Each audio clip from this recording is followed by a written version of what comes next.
ಆಪ್ತ ಶಾಸಕ ವಿನಯ್ ಕುಲಕರ್ಣಿ ಬೆನ್ನಿಗೆ ನಿಂತ ಕೆಲ ಕೈ ನಾಯಕರು.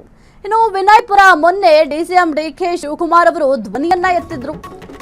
ಆಪ್ತ ಶಾಸಕ ವಿನಯ್ ಕುಲಕರ್ಣಿ ಬೆನ್ನಿಗೆ ನಿಂತ ಕೆಲ ಕೈ ನಾಯಕರು. ವಿನಯಪುರ ಮೊನ್ನೆ ಡಿಸಿಎಂ ಡಿಕೆ ಶಿವಕುಮಾರ್ ಅವರು ಧ್ವನಿ ಎತ್ತಿದ್ರು. ನಿನ್ನೆ ಎಂಬಿ ಪಾಟೀಲ್ ಧಾರವಾಡ ಪ್ರಭಾವಿ ನಾಯಕನ ಪರ ಸಚಿವರ ಸಾಲು ಸಾಲು ಬ್ಯಾಟಿಂಗ್.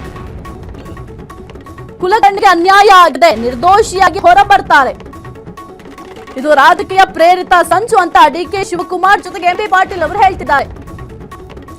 ಎಂಬಿ ಪಾಟೀಲ್ ಡಿಕೆಶಿ ಹೇಳಿಕೆಯಿಂದ ಕುಲಕರ್ಣಿಗೆ ಈಗ ಆನೆ ಬಲ ಬಂದಂತಾಗಿದೆ. ವಿನಯಪುರ ಹೈಕಮಾಂಡ್ ಮಟ್ಟದಲ್ಲೂ ಕೂಡ ಲಾಬಿ ನಡೀತಾ ಇದೆಯಾ? ಹಾಗಾದ್ರೆ ಆಪ್ತ ಶಾಸಕ ವಿನಯ್ ಕುಲಕರ್ಣಿಯ ಬೆನ್ನಿಗೆ ಕೆಲ ಕೈ ನಾಯಕರು ನಿಂತಿದ್ದಾರೆ.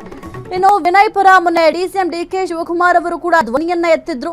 ಇದರಲ್ಲಿ ಏನು ಅವರದ್ದು ತಪ್ಪಿಲ್ಲ, ಜೊತೆಗೆ ನಿರ್ದೋಷಿಯಾಗಿ ಹೊರಬರ್ತಾರೆ ಅಂತ ಕೂಡ ವಿನಯ್ ಕುಲಕರ್ಣಿ ಅವರ ಪರ ಬ್ಯಾಟ್ ಬೀಸಿದ್ರು. ಜೊತೆಗೆ ನಿನ್ನೆ ಕೂಡ ಎಂಬಿ ಪಾಟೀಲ್ ಅವರು ಕೂಡ ಈ ಒಂದು ವಿಚಾರಕ್ಕೆ ಸಂಬಂಧಪಟ್ಟಂತೆ ಹೇಳಿಕೆಗಳನ್ನ ಕೊಟ್ಟಿದ್ರು. ಧಾರವಾಡದ ಪ್ರಭಾವಿ ನಾಯಕನ ಪರ ಈಗ ಕೆಲವೊಂದಿಷ್ಟು ಸಚಿವರು ಸಾಲು ಸಾಲಾಗಿ ಬ್ಯಾಟಿಂಗ್ ಮಾಡ್ತಾ ಇದ್ದಾರೆ. ಇದರಿಂದ ಈಗ ಸ್ವಲ್ಪ ವಿನಯ್ ಕುಲಕರ್ಣಿ ಅವರು ಕೂಡ ಸಮಾಧಾನ ಇದೆ, ಜೊತೆಗೆ ಆನೆ ಬಲ ಸಿಕ್ಕಂತಾಗಿದೆ.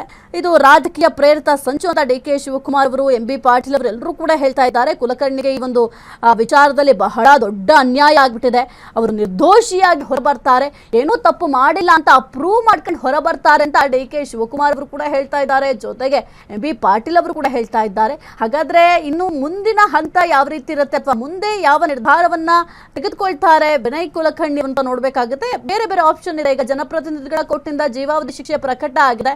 ವಾಟ್ ನೆಕ್ಸ್ಟ್ ಅಂತ ಅಂದ್ರೆ ಹೈಕೋರ್ಟ್ಗೆ ಮೇಲ್ಮನವಿಯನ್ನು ಸಲ್ಲಿಕೆ ಮಾಡಬಹುದು. ಒಂದು ಮೇಲ್ಮನವಿ ಸಲ್ಲಿಕೆ ಆದ್ಮೇಲೆ ಕೋರ್ಟ್ ನಲ್ಲಿ ಏನೆಲ್ಲ ನಿರ್ಧಾರ ಆಗುತ್ತೆ ಅನ್ನೋದು ಕೂಡ ಬಹಳ ಮುಖ್ಯ ಆಗುತ್ತೆ. ಯಾಕೆಂತಂದ್ರೆ ಈಗ ಏನಾದ್ರೂ ಜನಪ್ರತಿನಿಧಿಗಳ ಕೋರ್ಟ್ ನಲ್ಲಿ ಹೊರಬಿದ್ದಿರುವಂತಹ ತೀರ್ಪು ಸರಿಯಾಗಿದೆ ಅಂತ ಏನಾದ್ರೂ ಕೋರ್ಟ್ನಿಂದ ತೀರ್ಪೇನಾದ್ರೂ ಬಂದ್ರೆ ಆಗ ಮತ್ತೆ ಸಂಕಷ್ಟ ಕಟ್ಟಿಟ್ಟ ಬುತ್ತಿ ವಿನಯ್ ಕುಲಕರ್ಣಿ ಅವರಿಗೆ.